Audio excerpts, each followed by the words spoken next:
Hello and welcome to the Global Travel Channel podcast show. I'm your host Mark Philpott, and on the show I get to talk to people all across the world about their amazing travel experiences.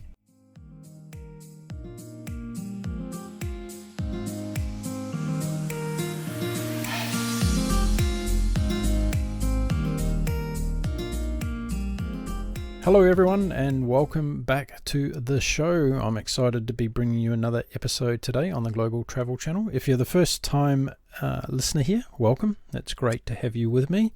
Don't forget to check out all the previous episodes. You can find them on the website at www.globaltravelchannel.com. And to all of my loyal regular listeners, thank you very much for coming back again. Well, as you all know, or you may not know, I speak to people about all sorts of travel-related subjects on this show, and today I've found somebody who can talk to us about a variety of things around travel. She is a very avid rock climber.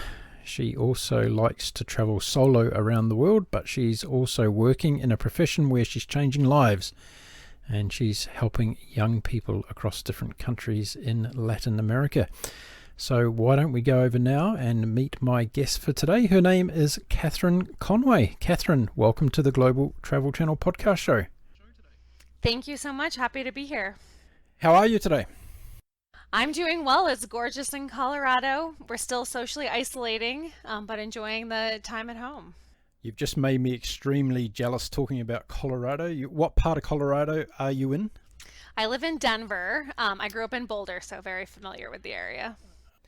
Now, we were talking before we started that you actually do listen to podcasts and you have been on podcast shows before. So is a podcast thing a long-term thing with you? Have you been listening to them for a long time? I have been listening to podcasts for a long time. I mostly listen to podcasts in the My Favorite Murder genre of podcasts, as well as news. But yeah, I love them. Well, hopefully there's going to be no murders involved in this particular episode today. But I'm interested to know how people come across podcasts. Was it a recommendation from somebody that got you into podcasting? It was a recommendation from friends on long road trips to pass the time. It's my first introduction.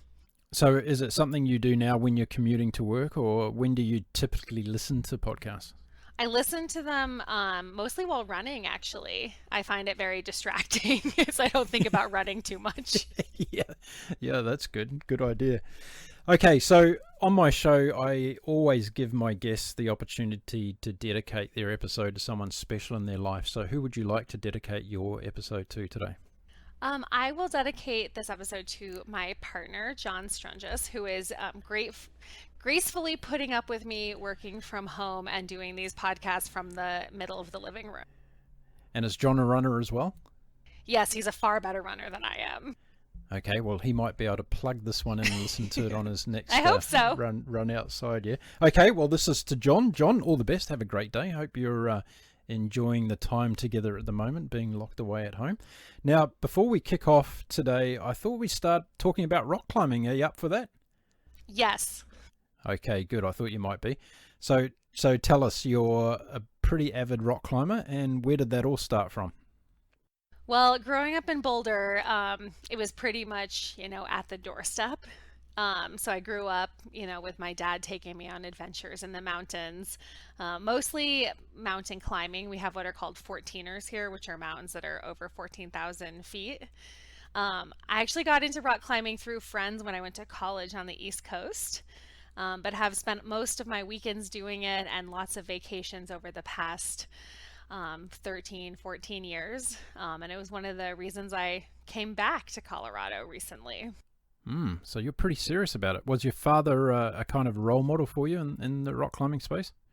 Yeah, absolutely. Especially in being outside. I think he often referred to it as his church, and how you connect with yourself, connecting with nature, just making sure you really take that chance to breathe, honestly. And I'm finding it really important during this coronavirus time as well to make sure I get outside.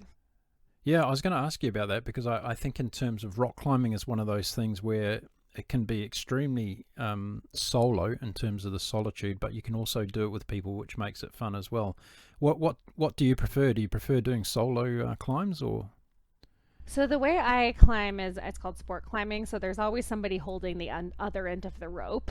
Ah, So okay. there's at Okay. least one person Yeah. there. But it's, I found that climbers all over the world have a similar, really open and welcoming personality. So it's something I've loved to do while traveling because you Mm. just meet the coolest people.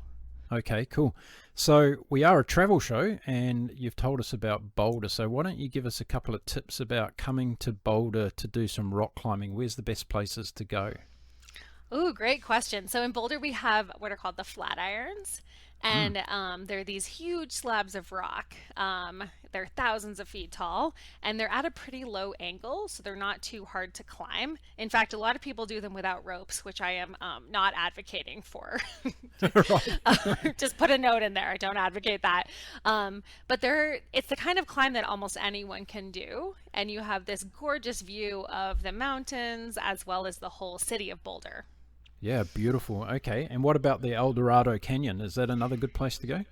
Oh yeah, so El Dorado is a world famous area that's right outside of Boulder, and it's more known for traditional climbing, which is a more challenging form of climbing where you're placing your own protection as you go up the rock.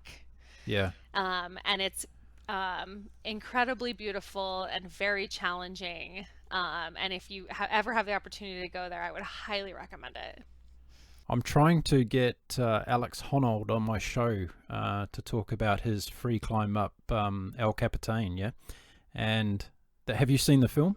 I have. My palms sweated Oh, the whole time. oh my goodness. I was under my seat in the theater. I was that Yeah, me nervous. too. Like, Well, oh, if also you their relationship made me a little bit nervous. yeah. Yeah, especially They when they just got moved. engaged, though. Yeah, Exciting news. and they went to Vegas of all places, right? Yep. Yeah.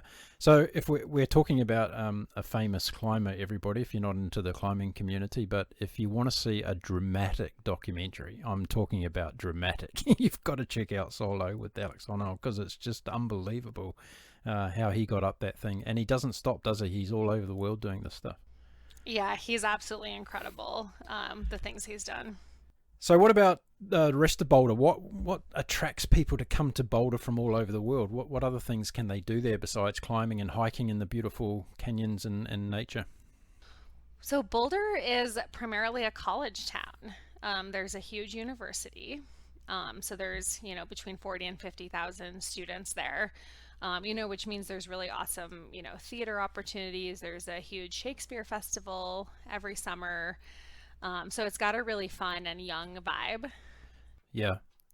What's the best time of the year to visit? I love summer in Colorado. Most Mm. most days are sunny. There's just all sorts of activities. That's sort of blasphemous though, because a lot of people come here for ski season. So there's also like a huge winter following in Colorado. I'm just more of a summer person. Yeah, right. Okay. What about your travel background? Have you done a lot of international travel? I have, yeah. My first experience was in high school, actually, through the Amigos program. I Hmm. spent 8 weeks in Paraguay, and I got the travel bug, in that moment. And ever since then, I've been either living abroad or traveling internationally for work.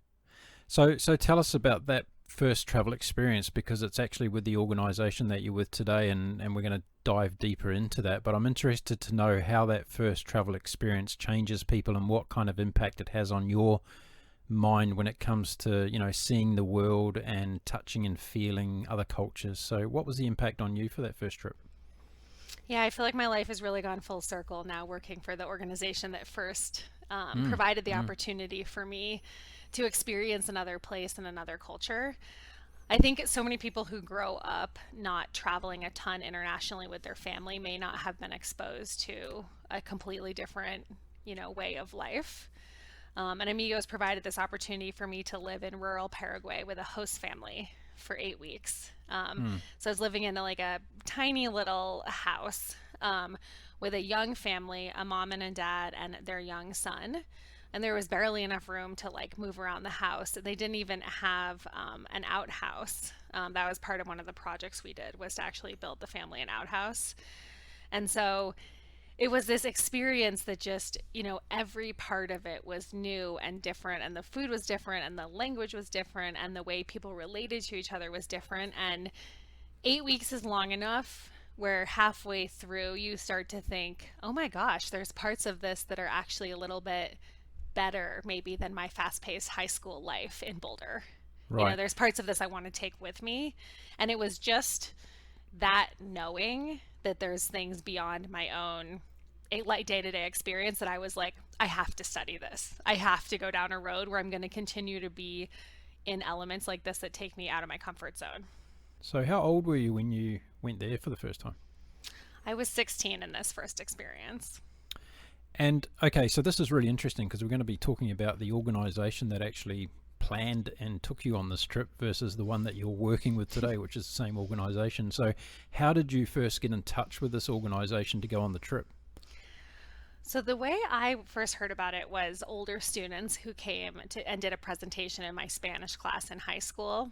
And it was like a double whammy because the project sounded cool and they were seniors and they had done it and they seemed really cool. So it was exciting. So you wanted to be cool. Exactly. And so from the time they came and did the presentation until you actually took off and did your own trip, what was the timeline then? How much time did you get to prepare and plan it all? We have about a 6 to 8 month training process you go through. So there's a group of families that we call a chapter who exist in cities all over the country, and they help families with the process of fundraising and training, and they also help support the parents because this is pretty new to let your teenager go away for the whole summer. Yeah. So there's about a 6 month process you go through where you form really awesome friendships and learn everything that you're going to need to know about what you're going to do. So were your parents eager to get rid of you, or were they kind of a little bit dubious about you going on this trip? They were definitely on the dubious side. Right. Nobody in my family had spent this much time abroad yet. And while very adventurous parents, were, not sure where Paraguay was, weren't exactly sure who these, people who were recruiting me were. But they, felt right at home once they met more of the families, and they're still friends with some of the other parents today.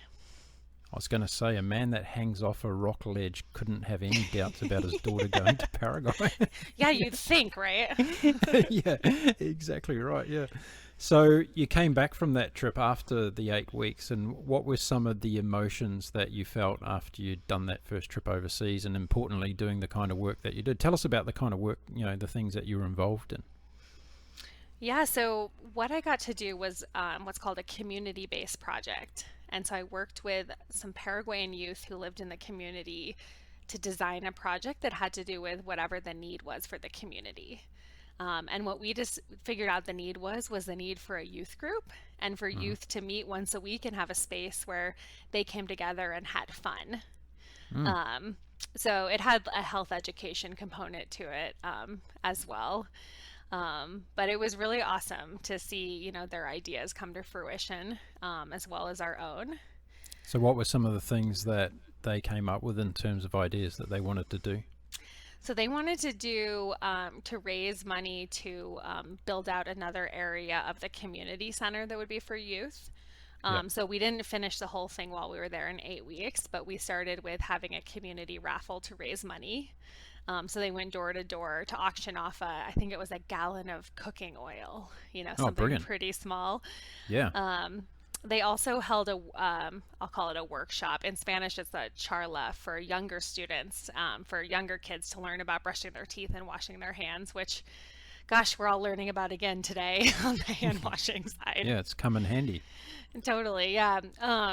So it was really cool to learn the whole process of managing a project and how hard it is to, work with different people in the community. We had to go ask the mayor for permission to do the raffle, so you learn about all the different stakeholders. And what were your first impressions of the country of Paraguay in terms of, landing there for the first time?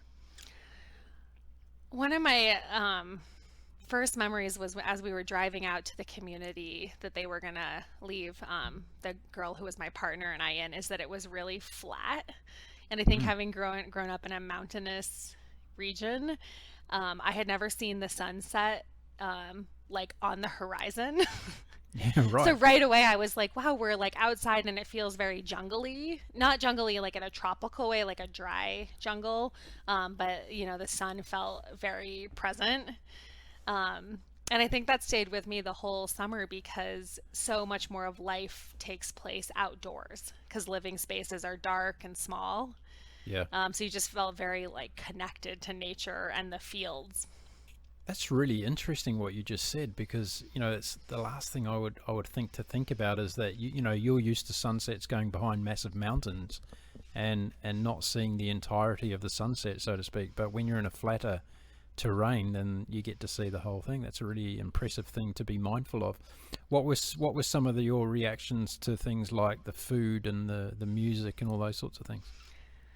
One of the first challenges I had was the family we were placed with actually didn't speak Spanish, Mm, and this program is part of it is the language exchange. And I was like, oh no, because the family only spoke the indigenous language, which is called Guarani. yeah. Um, and so it quickly became an opportunity to become familiar with like an indigenous language because that opportunity doesn't always present itself. So Yeah, that that's was fantastic. really awesome, but I immediately had some communication issues. And one thing that I've always struggled with while traveling is food anxiety and like Right. wondering when you're going to get your next meal. So I Yeah. quickly made sure I learned how to say I'm hungry before I could even say how are you.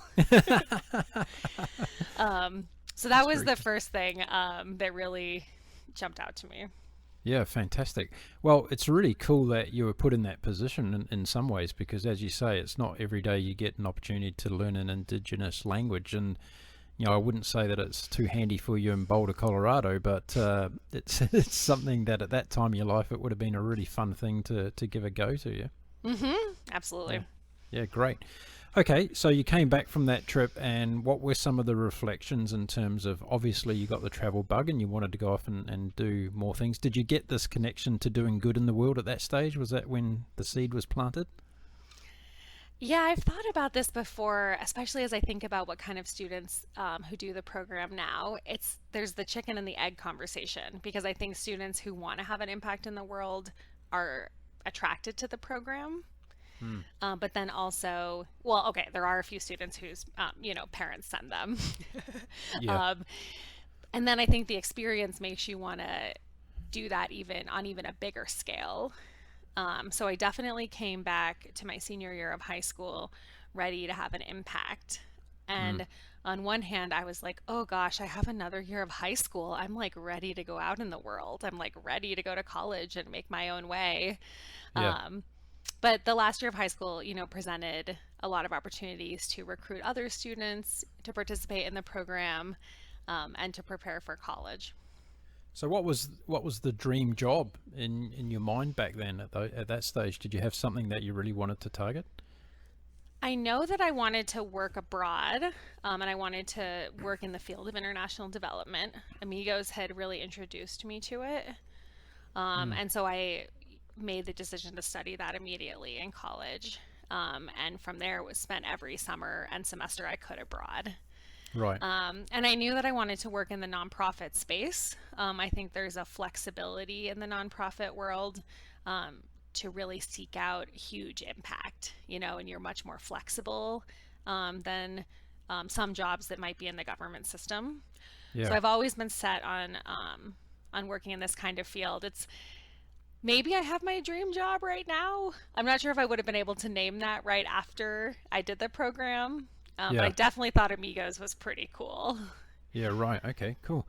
Now, for people listening today, we've been talking about the organization called Amigos. So, can you tell us a bit more about the organization itself? Because it is, 55 years old, I think, and it's been around for quite a while. So, a lot of people, outside of America may not have heard about it. So, can you give us a bit of a rundown on the organization?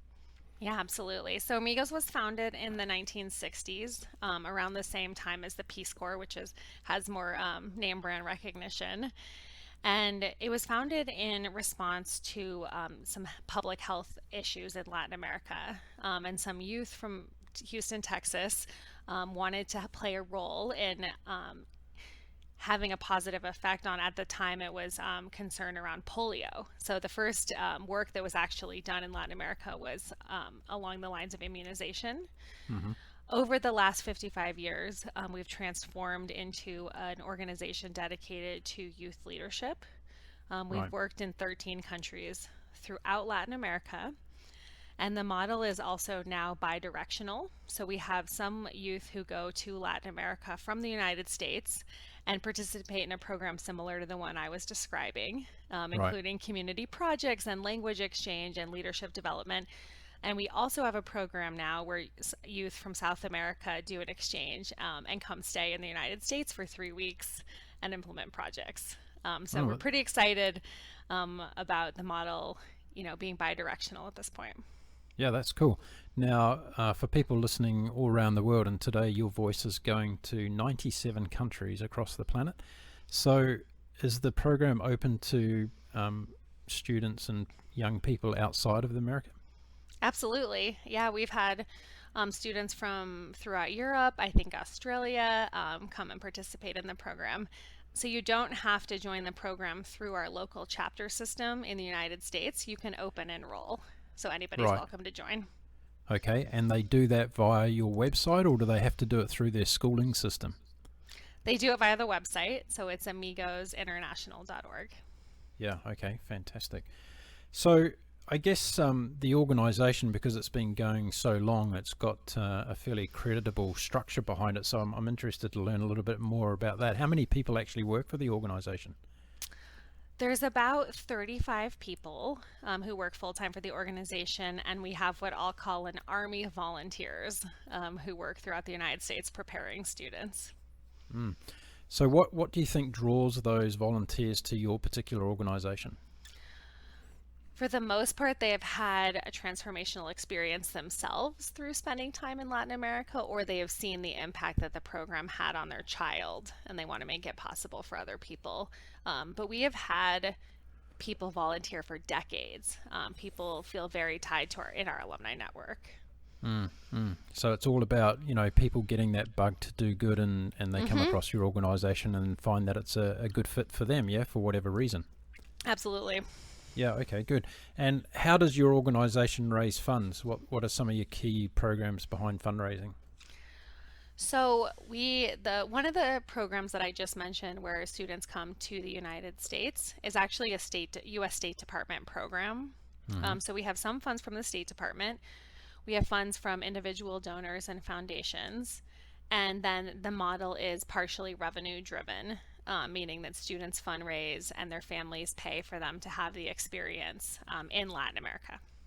Okay, so there's a variety of different fundraising mechanisms at play here, and you mentioned the government. How does that get impacted at times like we're going through at the moment?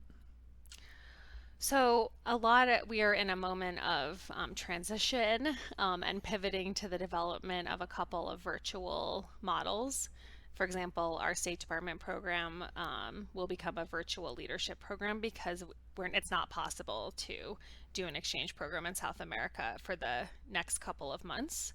Mm. So we are, this is obviously financially challenging. We're lucky to, be strong and have some reserves and have some really, dedicated people who want to see us emerge from this crisis really strong.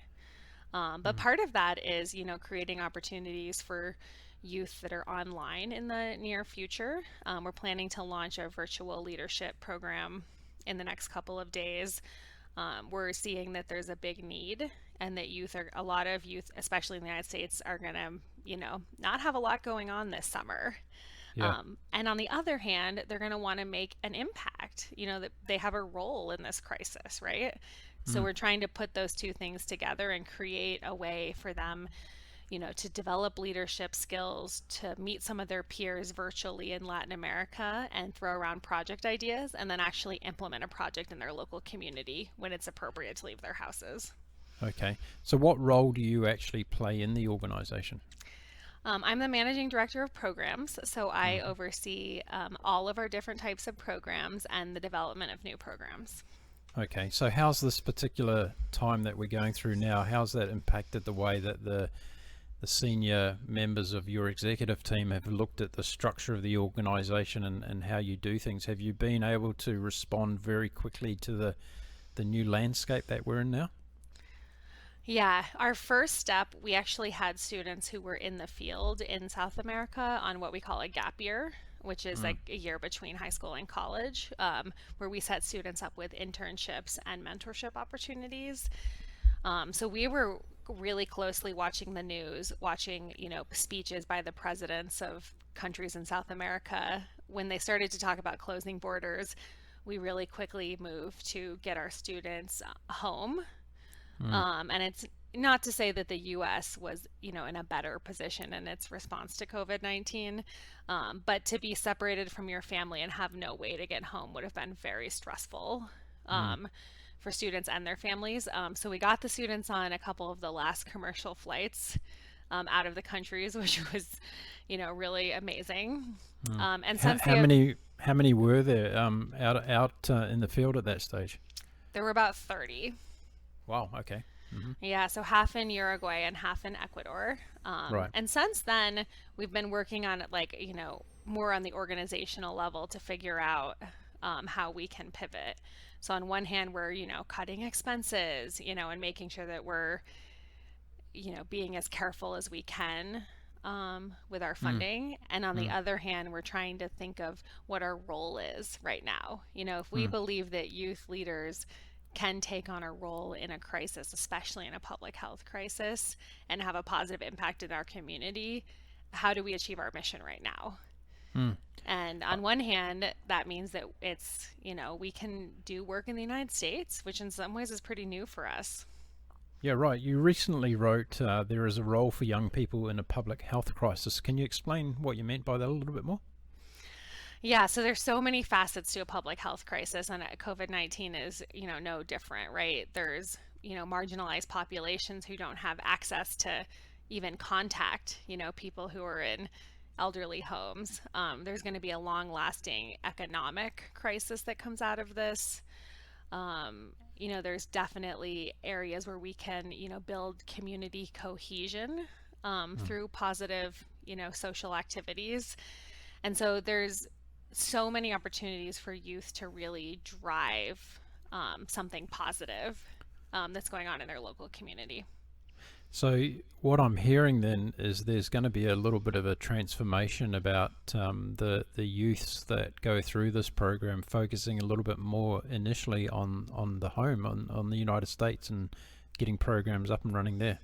Yeah, new for us for sure. Mm. And what's the impact therefore on the Latin American countries that you've been working with? How's that going to be managed? Yeah, so I think the impact of this is going to be really challenging in Latin America. There's the current public health crisis, and I think the economic crisis is going to last, maybe even for years, as so many people work in the informal sector, so they're Mm, going to get no relief from their governments for being unemployed for a period of time. mm, And so we are, the program we're designing, the virtual program, will also be open to our Latin American students. mm, Um, and we're looking into ways to support some of the partner agencies we work with, so local organizations. And we're planning to put up a page on our website that will show what organizations are doing in Latin America and encouraging people on our network to also, donate at this time to immediate response efforts. And then as soon as we can, we want to get back to, doing the work in person in each country we work in. I would imagine that there would be some challenges moving things into a virtual world in Latin America around internet capacity and connectivity. Is it something that's going to be a challenge? Absolutely. Mm, There's there are some challenges in the U.S. as well, but even more in Latin America and the populations that Amigos has worked with in the past. There isn't really a lot of connection to the internet in many rural communities. So in the interim, we will target students who do have an internet, access to the internet. mm. And through our State Department program, we're looking into equal access to technology, meaning that we'll hopefully be able to support students and their families in getting access to the internet and the appropriate tech to participate in the program. So is there an opportunity there for you to go to corporate America and say, hey, we need help with this in terms of, continuing our programs with maybe using some of the big tech companies and telecom companies to step up and help you with this? Yeah, I feel like you're reading my mind. We were just talking about that today. I was, so be careful. Scary. Yeah, definitely. We're looking into, what kind of asks we have for, some of the big corporate companies at this point who also really want to have a positive impact in Latin America. Okay, good. And another thing that came to my mind was, there's no time like the present, I think, to start collaborating more and looking at maybe competitors as partners potentially in the future. So are there other NGOs out there that are already doing stuff in the virtual space that you could perhaps work with?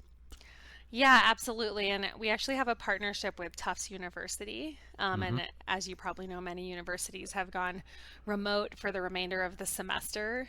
Mm, So we're already in conversations around, like what tech platforms they're using and methodologies around online learning mm. in the university space. A number of other experiential ed organizations like ourselves and youth leadership organizations are developing, models that are online as well. And we're in a new moment where collaboration may make more sense than it has in the past. Um, Yeah, yeah, yeah. and we're reaching out to a lot of our, friends to see if we can work together. Yeah, I think it's a fantastically exciting time for leadership people because you've got to start thinking outside the box more. You've got to look at opportunities that maybe you weren't so open to before.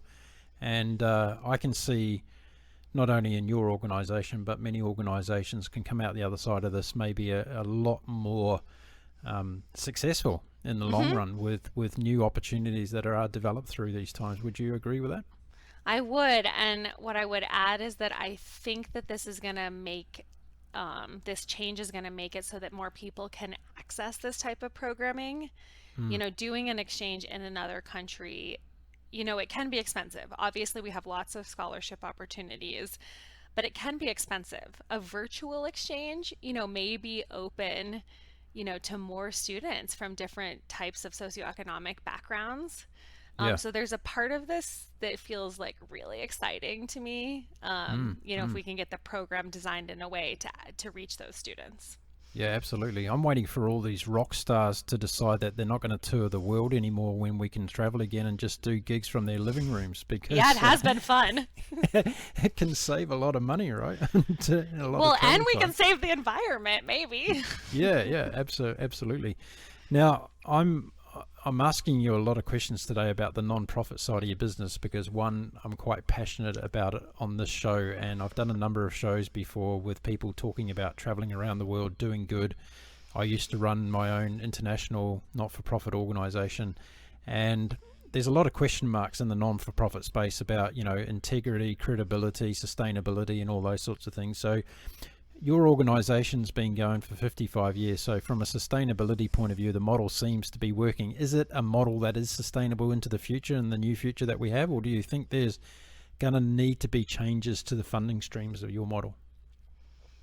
I love this question. I know it's something we're talking about every single day on the senior leadership level of the organization. Hmm. I think as the landscape is changing, and I'm imagining we're looking at some challenging economic moments. I don't know how long they're going to last. Hmm. We're going to need to reach out beyond our, traditional sources. Our alumni, love us. They've been so impacted and they donate. But I think we're going to need to cast the net even bigger. Hmm. And I think we have visions that are even bigger. What if we had, we do have thousands of alumni, but what if we had thousands of alumni of this virtual program who were ready to, get out in their communities in the US or, wherever they're based, Hmm. and make positive change? Like, what if that was a community of people with some sort of common goal? And Yeah. that doesn't mean we have to build our own thing. We could connect to an organization that is, taking on a big challenge right now. So I Yeah. think there's a lot of opportunities for us to connect to bigger service movements at the moment. And I think Hmm. that that's going to be important from a mission perspective in terms of tackling this current challenge, but also from a funding perspective. Is that social entrepreneurship kind of model something that you guys have talked about and would consider, or what? Yeah, I mean, I think it's in our DNA. Right. The model is already, mixed in terms of students and families Yeah. contributing for the experience. But gosh, like we have an amazing curriculum. What if we Yeah. licensed it? What if we got Yes. it out there to more people?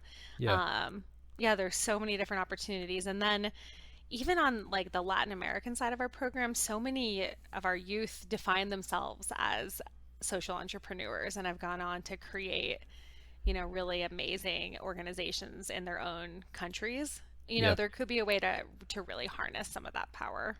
Yeah, cool. Okay, good. Well, I don't want to get too lost in that for the sake of my listeners, because I'm so it's interested to hear about your social. no, it's a passion of mine. So I'm just really interested in talking to and hearing about how organisations today are doing those things.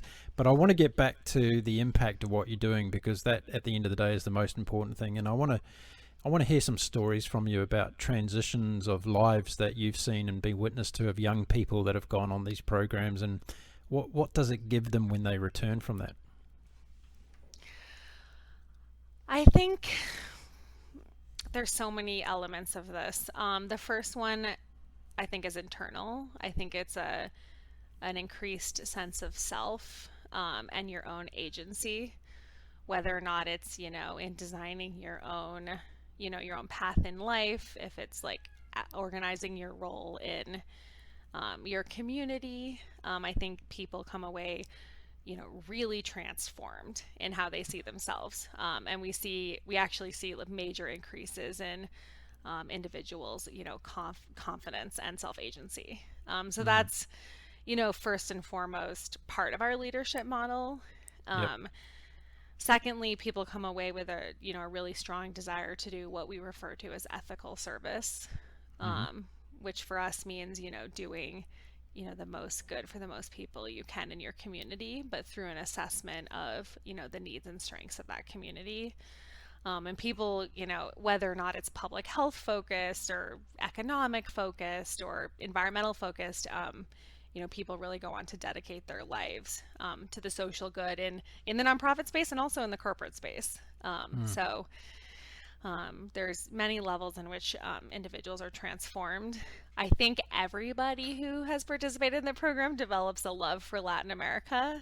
Right. And It's hard not I to. won't get too political, but I think that this is really, really critical in a country where, as many people will speak Spanish in the US in like 2030 or whatever. I don't know the exact statistic. And I think it's made so many Americans, a lot more aware of the cultures that exist right within almost every city we live in. Yeah. Did you know there's more Spanish speakers in the world than English speakers? I did not know that, and I'm really happy to hear that. Yeah, I was doing some research the other day for another show, and I came across that statistic, which was dated December 2019, so it's very relevant. And it's a very small percentage over, but there are more Spanish speakers in the world today than there are English speakers, so native speakers. I'm talking about. Amazing. Yeah. Isn't it? Yeah. Now, you use the word leadership a lot. I guess one of the reflections that a lot of these kids have when they come back from these programs is that, hey, I'm actually not a leader. It's not my thing, but I can still go on and make a difference in the world without necessarily being a leader, right? Is that something that you would agree with as well? I think what students come away with is their initial definition of a leader is the loud person standing in front of the room is a little bit different. And there's many ways to be a leader. It can be through, showing empathy or active listening. It can be in your relationships with your peers. It doesn't necessarily mean you're the leader, the designated leader of a group. And I think that that's really powerful because people are able to have, I want to call it like soft change and like have soft influence without being necessarily the person who's quote unquote in charge. Yeah. Isn't vocabulary such an important thing? Like, when you just talked about that, and I was thinking, yeah, okay, leadership, it does mean so many different things. But if I see that on a website and I read leadership program, my initial thoughts aren't going into all those other levels that you just mentioned then. So I think it's really important for people to understand there's so many elements to programs like this that, the mainstay or the main structure of the program can lead you into all sorts of different directions. And as you've said, these kids have gone on and done all sorts of different things with their lives. What's your journey going to be with Amigos now in the next few years? Where do you see yourself in your own personal development going with this organization? Well, gosh, I'm so happy to be here during this transition of the organization. I started in this role in June after an 8-year break from Mm-hmm. working for the organization. Mm-hmm. So I'm hoping that it's, long at this point, and that I'm able to lead the programs team in developing new offerings and new ways to have the change we want to see happen now, and that we get back to work, traveling in Latin America just as soon as we can. Yeah, okay, fantastic. And what about the 8 years that you took off? What did you go and do? So it started with grad school, where Mm-hmm. I continued to study international relations. It's pretty obvious that path. Right. And I'm also, through grad school, I realized I was very interested in, post-conflict work. So looking Yep. at how societies heal, after major conflict and what leadership looks like in that context. Yeah. So I was able to do my master's research in Rwanda, and also, fell in love with East Africa. Yep. From there, I transitioned to working for an organization that did election monitoring, and Mm-hmm. specifically worked in Latin America, Mm-hmm. where I learned a lot more about the political side of this work, and the Mm-hmm. role that the government plays, in ensuring, basic human rights and development. So these experiences, I think, just gave me even more context for the really critical role of youth. Mm. And so when this position came open again, I said, I want to dig into youth leadership. Again, youth are creating a lot of change in Latin America. It's a very young continent. Yeah. So I'm happy to be back. Well, I do hear there's going to be quite a substantial amount of changes within the World Health Organization's global structure soon, so you might want to get a role there one day down the track. Thank you. I'll take a look. Well, that's really cool. What about the organisation itself in terms of, I know it's a very difficult landscape now to predict, but where do you think your organisation is going to be, say, in 10 years from now? What's going to be some of the new goals coming out of this? My vision for 10 years from now is we have just as many Latin American youth who are participating in the program as we do youth from the United States. I Mm. think there's a huge desire to develop these leadership skills and especially the entrepreneurial skills that may help youth create, jobs and a workforce, especially, in the Mm. post-COVID era. Yeah. So I would hope we're working in even more countries. And we've built out our funding model in a way that really supports the participation of youth in Latin America from really disadvantaged backgrounds. Yeah. Okay. Good. Are you familiar with the organisation called Charity Navigator? I am. Yes. Okay. And do you have a ranking currently with Charity Navigator? I don't know the answer to this question. Sorry. Okay. No, that's okay. I should have done my homework I and should found out know what the it was. answer to this. But I'm interested to know because my friend runs Charity Navigator. He's the CEO. But I wanted to check to see whether Amigos is an organisation that goes through that. I guess it's a transparency process for the benefit of donors and partners and everybody else, and it does bring a lot of benefit to your organisation in terms of giving you kudos for having everything in ship-shape order, so to speak. So you might want to look into that and just see whether it's something that you can also maximise an opportunity out of. Yeah. I definitely will. I run organizations I donate to through Charity Navigator. Ah, there you go. Okay. Yep. Well, you know where to go to find it all then. Mm-hmm. So to close up today, I'm really interested to know a bit more about personally the travel experiences that you've had and what, we are a travel show. I talk to my guests about all sorts of different travel experiences. I love chatting to people who are going off and doing good things around the world. But at the end of the day, what do you come home from some of these trips and are you flat emotionally? Do you feel drained or do you feel pumped up and inspired to go on the next one? How does it affect you personally? I usually feel really pumped up. I'm trying to think back to my most recent trip that really, was a big trip for me was my first real solo international trip, which I would highly recommend. I waited until I was in my early 30s to do this, and I went on a rock climbing trip in Jordan in Of course. 2018, and I had never traveled in the Middle East or gone on a solo climbing trip to Wadi Rum, which is a really amazing desert in southern Jordan. Jordan, yeah. And I like the trip was amazing and it was so empowering, even like not as a teenager, to travel on your own and have all these experiences. And Mm, I remember just getting back, I lived in DC at the time, to my day-to-day life, and I just, felt so much more empowered and excited. And I've actually been trying to like remember some of that feeling as I think about like the time when I will leave my house. I was yeah. supposed to be on a climbing trip in Mexico this week, and we're definitely missing some of these opportunities right now, but it's Mm. going to make them even more exciting when we can go again. Yeah, I was going to say the rocks will still be there, right? I hope so, yeah. They should be. So I'm really interested about the solo trip because I've had a lot of young ladies on my show who have gone off and done that alone, and they all bring this amazing list of accomplishments that they've achieved by going off and traveling alone. What are some of the things that you came back from that solo trip and kind of sat down and said, I'm really proud that I was able to do this, this, and this? What are some of those things that you'd say? Something kind of small, but I hadn't done before was rent a car while I was Mm, abroad. I had lived abroad. I lived in Mexico and Honduras and Rwanda, but I had never rented a car. mm, mm. And it was really easy, and it actually made the traveling, I could get more done because I wasn't waiting for buses, Right, right. et cetera, at like, the local travel schedule. So I was like really proud of myself for doing that and like figuring out how to navigate all over the country. I will say though, I like never figured out how to use the air conditioner, which was just a user error on my part. So it was a very hot week.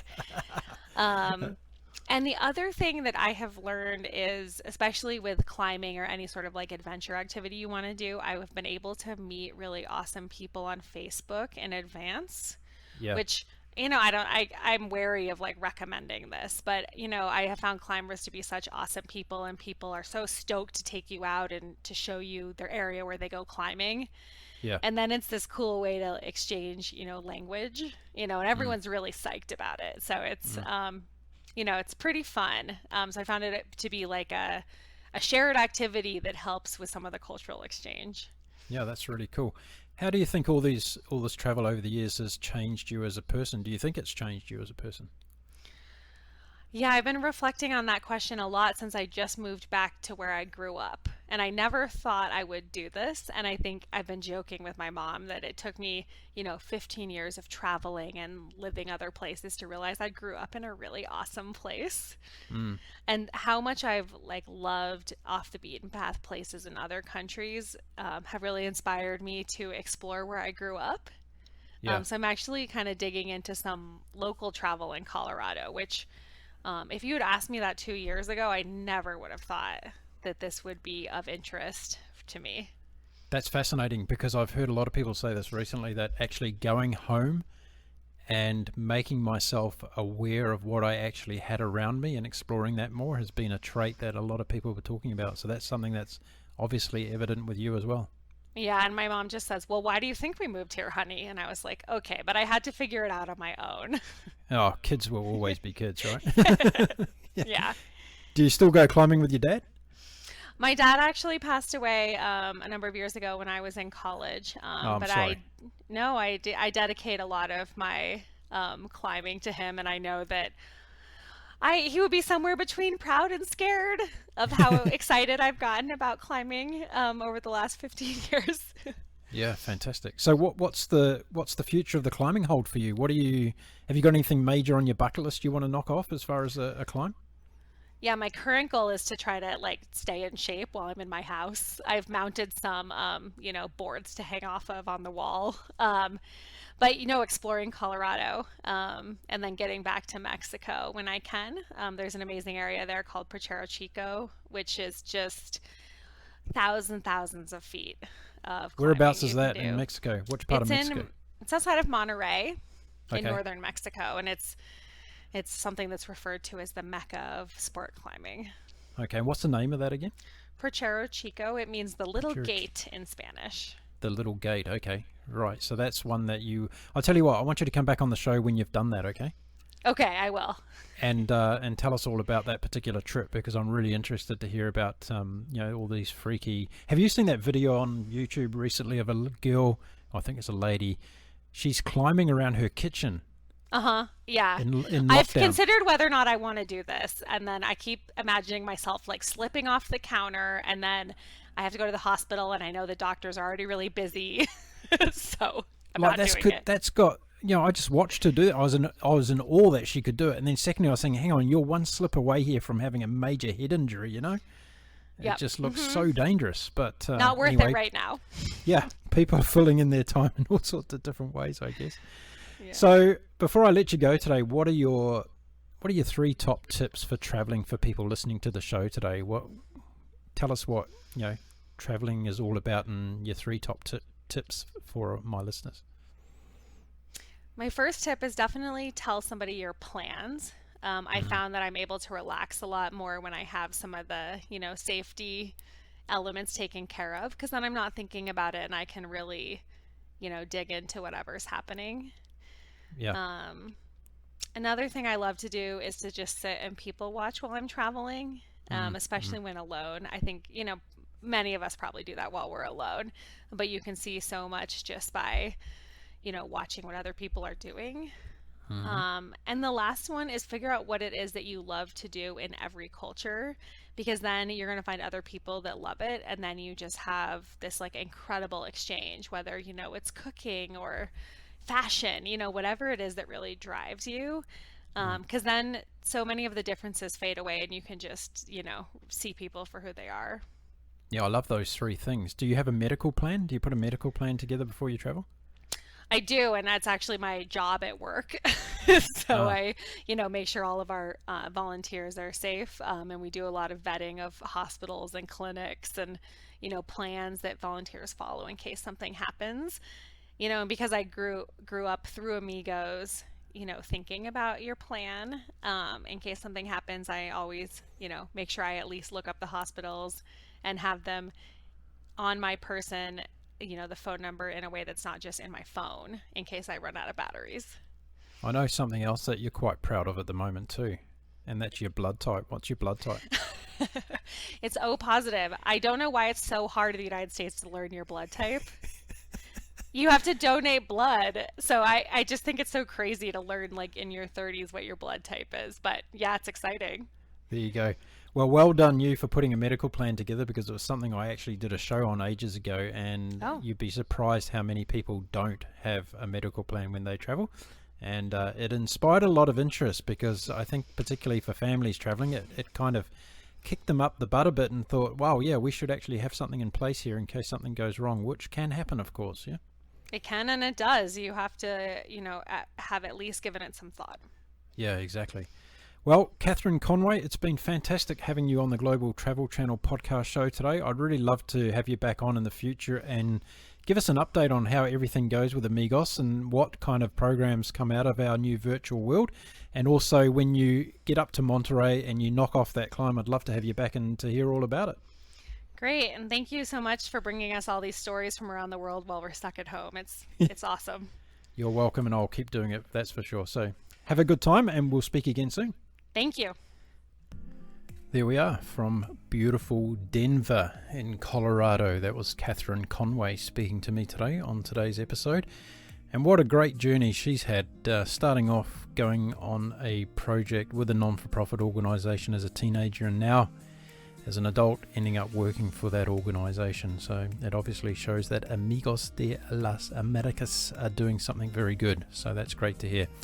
So Katherine, thank you very much. We look forward to hearing all about your rock climbing exploits over the coming months and years, and welcome you back to the show anytime. Now, if you're listening today for the first time and you're wondering where you can get your hands on some more of our podcast episodes, it's really easy. All you've got to do is go over to the website at www.globaltravelchannel.com. There's a couple of ways you can do it. You can listen to them there, you can download them from there, or you can go to places like Apple Podcast. If you've got apps like Stitcher and Spotify and iHeartRadio, Google Play, all those places, you can download the shows from them and you can listen to them in your own time. Now, don't forget all those links that I've just told you about. are on the website, so you can get direct access to the Global Travel Channel across all of those particular platforms.